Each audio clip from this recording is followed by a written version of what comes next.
Hi and welcome to this week's Wu Wei Wisdom Life Lessons teaching. It's great to be back with you all. This week we are asking the question, is your inner child controlling your life?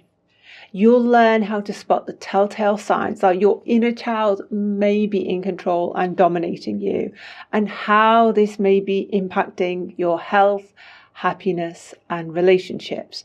And you'll discover how you can take back control and become the wise guiding parent in your life to your inner child.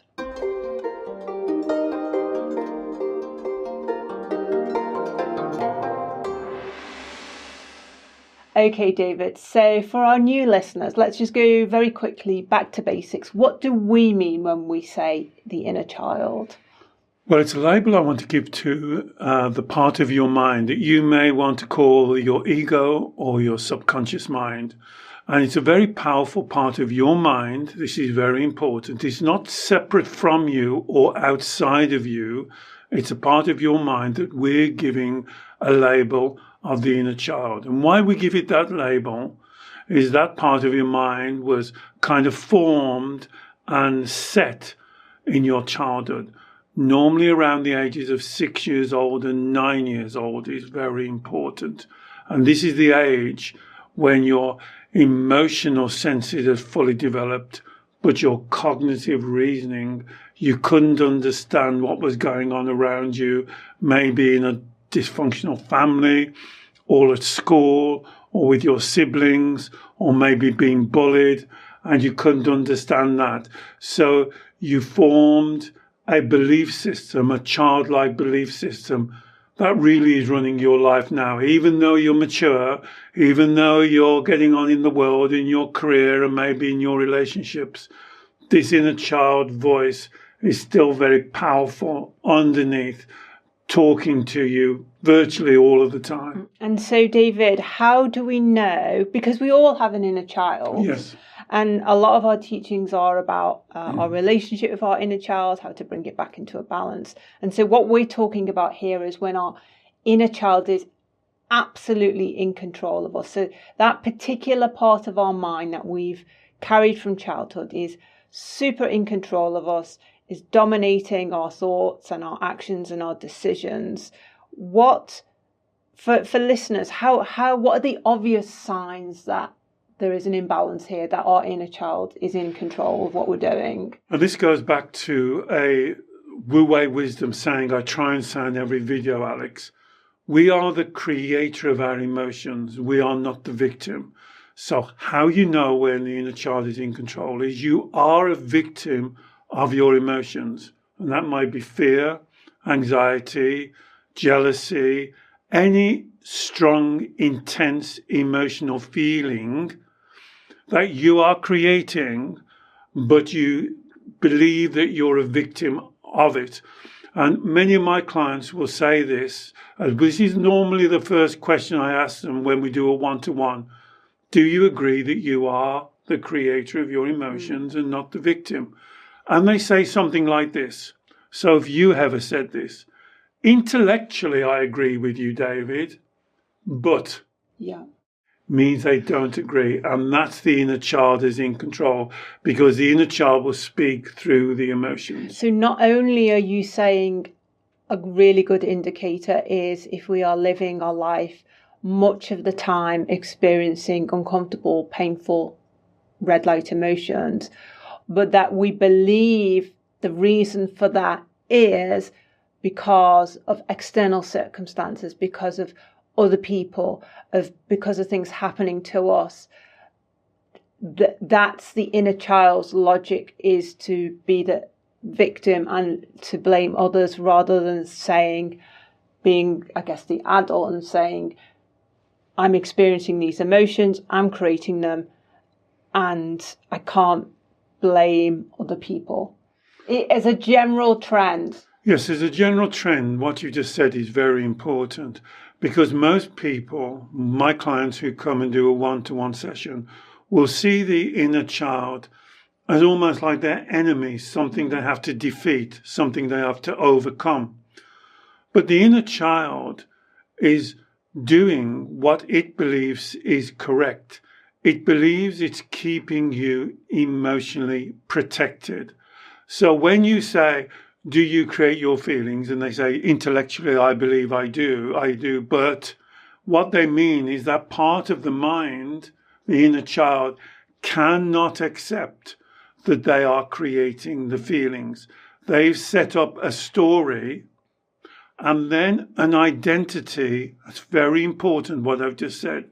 This starts as a story and then becomes your identity, that the emotions, as you quite rightly said, are created by other people, other situations, external to them, and they're being attacked by these emotions, and they have to protect themselves. Yeah. And so, hand in hand with that, David, I would imagine comes a sense, red light emotions, of overwhelm, of kind of mood swings, of highs and lows, of unpredictability, of strong shifts from feeling okay to feeling not okay. Essentially living your life as if you're on some sort of out of control roller coaster. And that could be all aspects of your life. So in your work, in your family life, in your relationships, in how you manage your own self-care and health. Well, you're right, and we call that the emotional pendulum. It'll swing from one extreme to the other, from saying things like, I'm not good enough, I can't cope, I'm unlovable or unworthy, swinging to the opposite side when it wants to believe you should be perfect, you should be superior, you should be better than anyone else, you should be able to do it first, other people should really appreciate you and look up to you. So it will swing from the two extremes. And both of those, and we've done several teachings on this very important emotional pendulum, both of those two extremes are both as bad as each other. But what they're doing, you're not being grounded then in your authentic spirituality that I call Shen, who you really are. You're trying to be grounded on the shifting sand of your emotions. So when something is personal to you, so you might be getting very well at work, for instance, making a great career, earning great money, but then somebody makes it personal to you. This is when the inner child will come to the forefront because it wants to protect. It worries about what other people think about it. And there is that sense of, with the inner child, that we may go through periods where everything is calm and content and we're in our adult self, our authentic self, we're in control.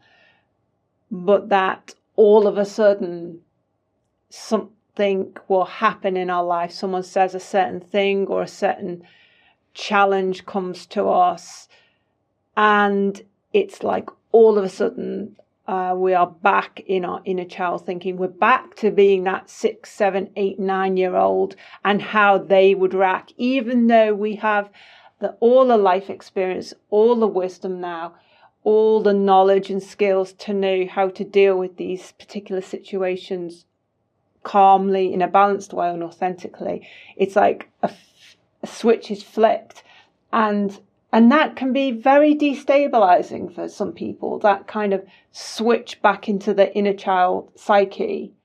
And you're kind of answering the question you asked at the beginning. How do we know when the inner child takes over? You just explained it. So the inner child will see that challenge as the unknown, something it doesn't know what the outcome is going to be. The inner child always wants to be in control. Listen, the inner child wants to be in control. So it's quite happy to be stuck on the familiar, even if the familiar isn't working out for it. So it meets a challenge, or it meets someone maybe a little bit verbally aggressive, or you get a promotion, for instance, or you get a move, or somebody wants to move house, something out of the ordinary, something into the unknown. Immediately, as you've just explained, the inner child will overtake everything, and you become controlled by the perception. It's like looking through the inner child lens, and basically you surrender. The inner child creates very strong emotions. You will want to talk about your emotions. Oh, I'm scared, I'm frightened, this is too much, I'm overwhelmed, I can't cope, I'm not good enough, I won't be able to succeed. And you tell yourself these lies, I call them lies, and then you start to believe your own lies. And then, as I said earlier, that becomes your identity. And you know what, David? It's like when we know that's what we do, we've recognized that that's what happens when we're encountering in reality or in the future, we have the prospect of encountering an unfamiliar or uncertain or difficult situation. When we know that we have this switch inside us that flicks us from being authentic to being the kind of worried, fearful, self-protecting inner child, we lose a little bit of trust in ourselves, because it's like we can't trust ourselves somehow to be able to face up to these hard things, these unfamiliar things. That's a very important teaching, Alex. I want to refine that teaching.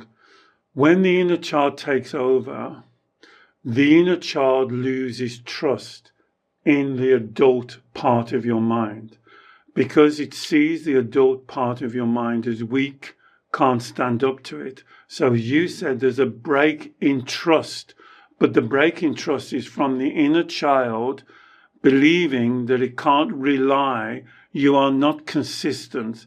It's got you wrapped around its little finger because it just injects some emotion such as fear, anxiety, and you crumble. Yeah. And then the inner child is left in the driving seat. The only problem is the inner child can't drive. And so what the inner child does is very clever. It blames you. It says it's your fault. If you were good enough, if you could do this, if you were better, if you were perfect, if you did this better, if you hadn't made a mistake. And it's so powerful at what we call CCJ, criticizing. It will criticize you like crazy and criticizes other people, but criticize you, compare you. Have you heard this in your own mind? Well, they can do it. Look how well they cope. Look how they're happy family. Look at you. Look how they're succeeding. Being judgmental. It's very judgmental. Even if you do something very well, you could have done better. Took you too long. Your life should be like a 45-degree angle, getting better and better and better. There should be no dips or flows. And you can't win. And then the inner child is in control. Again, this is answering the question, how do you know when the inner child is in control? Because you can't win. Everything you do is not good enough. And then you tell yourself, I'm not good enough. And then it reinforces the inner child's beliefs. So, and I like what you're doing, because that's what we call it's the carousel of despair. It's very self-compounding, because although the inner child screams and shouts and has temper tantrums and hissy fits and sulks, that part of our mind, and blames other people and plays the victim and wallows in the emotions and feeling all the emotions. Actually, what it wants is for us to stand up to it in a compassionate but firm way.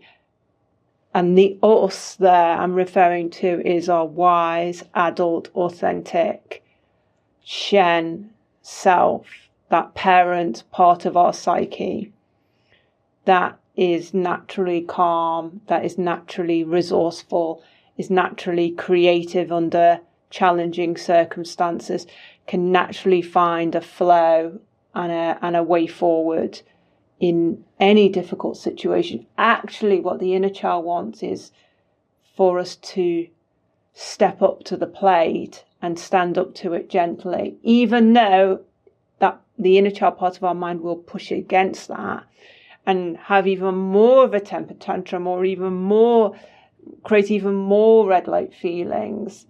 Every time we stand up to our inner child in a firm but compassionate way, it earns the trust of our inner child. And so it means the next time that inner child part of our mind isn't so panicky, isn't so fearful, isn't quite so doubting. And then it's like the carousel, the negative carousel we were talking about, then almost goes into reverse, because we're building trust. We're building a healthy dynamic with our inner child where we're the parent and it can rely on us and it can turn to us with its doubts and its fears, and we can reassure it. And it becomes a positively compounding relationship rather than negatively compounding. And this is the life lesson, really, Alex. As I said earlier, as you described it at the beginning there, it's very easy to see the inner child as your enemy and something to have to defeat it, and something you have to win, and something you have to be in a tug of war or a battle with. And for a lot of my clients, this is what it seems like internally. They're constantly in a battle with their inner child. And as you just correctly experienced, we call it reparenting. You have to be able to address the inner child in a different way. And I've said in many of these teachings, the inner child is not some kind of a monster with two horns waiting to screw up your life. The inner child is totally confused and trying its best to make sense of something it doesn't make sense in. Now, we call this reparenting. And again, we've done many teachings in the archives. If you want to get more information, this is where you look. But reparenting is exactly what you've explained. The difficulty that my clients have is they've never had a good example on how to reparent. They don't know this caring, loving, but firm, this consistency. The Taoists call it consistency. That even if the inner child has the biggest squealing piglet, the biggest temper tantrum in the whole world, you have to stand up and be firm and consistent in the teaching. And that means in our model, you have to ground yourself in your Shen, your spirituality, your awesomeness of who you really are. And this is something that takes time, small steps. It's not something you can do in one go and it's done. You can change your belief in one go, but then you have to reinforce it. The teaching on this is you can't change what you don't understand and accept. So the first step is to understand. The second step is to get the inner child to accept. And that's with regard to what are the core beliefs we have about ourselves and the world around us. And those are the core beliefs that are typically formed in childhood. And when the inner child holds on to them, often they are misunderstandings about ourselves, believing we're not good enough, that we're not lovable, that we're not going to be able to cope, or that the world's against us, or that people will always leave us, or the world is a place of scarcity and danger. All the sort of typical beliefs that a child may create when they haven't been given appropriate guidance when they were younger, or they were brought up in a dysfunctional household or a dysfunctional family. Yes, and that could normally be kind of categorized as it's unjust or it's unfair. And that then shows you what you need to do as the spiritual adult. And that's why I really like the metaphor of the inner child. It's not perfect, but I think it's very powerful to see yourself as a spiritual parent, and you now have a spiritual child that has issues to be resolved. Now, if you do not resolve these issues, and when I work with a client, that's really what we're trying to do, is to resolve the childhood issues that are still, when you fall down and you graze your knee and it doesn't hurt until somebody touches it or the clothes touch it.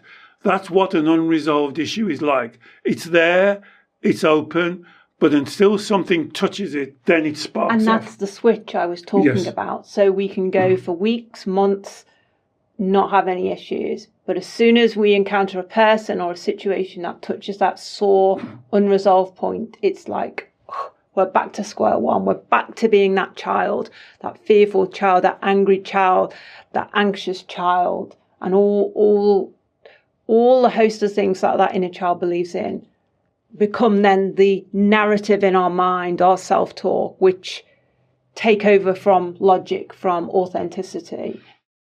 And so the first step in this life lesson for you as the spiritual parent is to be able to change your perception of that part of your mind and to try and understand what these unresolved issues are. And then again, in our archives, you'll find the process that we find is most powerful, we call the golden thread. The golden thread process is starting at the emotional feeling the inner child is creating, fear, anxiety, and then doing the self-inquiry. It's like following a golden thread through your tapestry of life with many threads, but you're following this one golden thread. And what you're doing is following it down to that unresolved childhood issue that you need to work, speak, cooperate, co-create with your part of your mind that we're calling the inner child and solve that issue. Because if you don't, every time somebody touches that sore, the emotions will come back and then you'll be living a life with this intense, overpowering emotions. So, David, I know when you have your one-to-one Zoom consultations with clients, you guide them through this self-inquiry process. You allow them to speak to their inner child, or you speak to their inner child and they speak as their inner child, and you develop that dialogue with them. I think what's a bit more challenging for people is when they do this work for themselves, and challenging, I guess the first challenge is understanding. We can all recognize the inner child within ourselves, I think, when we have these emotional outbursts and rapid, kind of almost irrational thoughts and self-talk. But the concept of the authentic self, the adult self, the parent, the Shen within us is a little bit more difficult to understand. And also, I think for a lot of people, what's difficult to understand is how on earth, unless I've got a split personality, how do I do this in a work playing two roles? You know, it's like I'm talking to myself about talking to myself about talking to myself. How do I do that? Well, in our model, once you've done the golden thread and you've found the issue, we call it the Shen Test. You have to anchor yourself in your Shen spirituality, and then you're addressing the issues that you probably had for most of your life, if not all of your life. The Shen Test is imagine that you are talking to your physical child. Imagine your physical child came home one day after school and said, either I'm not good enough, mummy, daddy, or you're not good enough, mummy, daddy. You wouldn't go running to your bed and putting the duvet over your head and saying, no, they must be right. You would want to sit down with them and enter into the dialogue. And that dialogue is very important. And you have to keep yourself. So you're right. It's very interesting because the inner child will play tricks. And this is when I'm trying to, in these teachings, to give you the tricks, such as don't say I feel. Remember, you create your feelings. The inner child will be very good at keeping saying, I feel, I feel, I feel, and change that to I believe, I think, I choose. And those little tricks that we've done in all the teachings, if you look back in the archives, all the information is there, allows you to re-educate, emotionally re-educate your child. And you are worth doing this. This is the key. Do not doubt yourself. Do not give up on yourself. And believe in yourself. And really, if you believed in yourself, even half as much as I believe in you, this will change. And there's so much help on our website, on our YouTube. For instance, we've done inner child meditations where you can just sit quietly and hold the inner child close to your heart and see it for what it is. It's a scared 7-year-old that can be bullshit, yes. It can be stubborn, yes. But it's beautiful and it's got a heart of gold. And above all, it needs your guidance. It needs to be connected back to the spirituality of who it is. Don't let that false identity take over your life. Those 3 lies are just not true. If you've ever said it to yourself, this is a lie. I'm not good enough. I can't cope. I'm unlovable.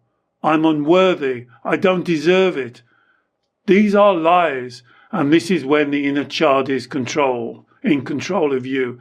And this is when you have to do the work to change that. But you can do it. It can be done. And believe in yourself. Constant, small steps is a key. Thank you, David. And next week in our teaching, we're going to be deep diving into emotions and feelings and how we can use them. Are they right to experience? So we'll really be digging into that so you'll understand how to work with your inner child's emotions as well as part of this reparenting process. I really hope you enjoyed this teaching. I will put a link in the show notes to our inner child teaching playlist, and there's probably almost 100 long form teachings on there, which includes understanding your inner child and how to do the inner child reparenting that we've talked about. I will also put a link to our Shen, our authentic self playlist, so you can really get to grips with the idea of what this wise, spiritual, beautiful, peaceful part of you is, as well as the inner child. If you enjoyed this teaching, please do let us know and perhaps share it with someone else who you think it may also help. David works every week with clients all over the world via Zoom video call. And if you'd like to learn more about David's one-to-one sessions, I'll put a link to those in the show notes as well. And finally, please don't forget to subscribe to our YouTube channel. We produce long form teachings every Saturday and 2 midweek short snippets of video wisdom as well. So don't forget to subscribe. We look forward to seeing you again very soon. Bye-bye.